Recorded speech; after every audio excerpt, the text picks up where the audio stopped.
So my name is Alicia Good Soldier.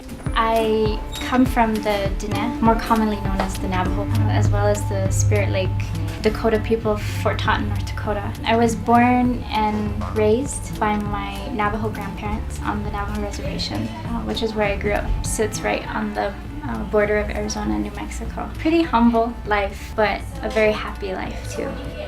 Got my bachelor's degree in history, and I always thought, that I was gonna be a history teacher and do my PhD and teach at a college. It's kind of amazing how my life has changed, and even the work that I do now around history and the historical trauma of Indigenous peoples, it's kind of a no wonder somehow my path turned me into mental health and doing mental health work.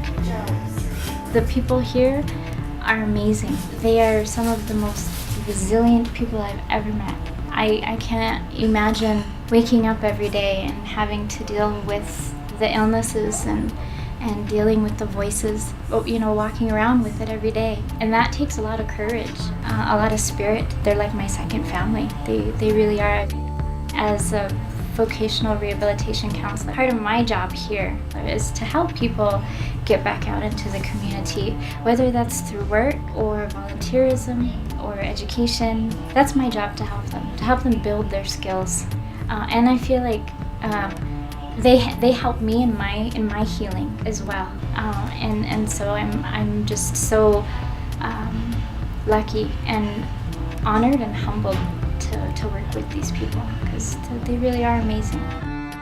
We can't have this one-size-fits-all mental health service delivery. We're so different, and we have to honor that when we help people. So I'm really proud of the work that Mental Health Partners has done with that. We've come a long way in a couple years. I've done other things in the community, the One Action, One Boulder. I know sometimes people think we're progressive and accepting of each other. I think it's more like we're tolerated, and that's the truth. And I'm sure it's like that everywhere else. We have a lot of work to do, still. Even though we've changed some people's views on some things, we've made them look differently at our history. We've opened their eyes about their privilege. And I also know that there are a lot of people out there who are not ready to do that, and that's okay. We just have to keep moving along and find those people who are willing to listen.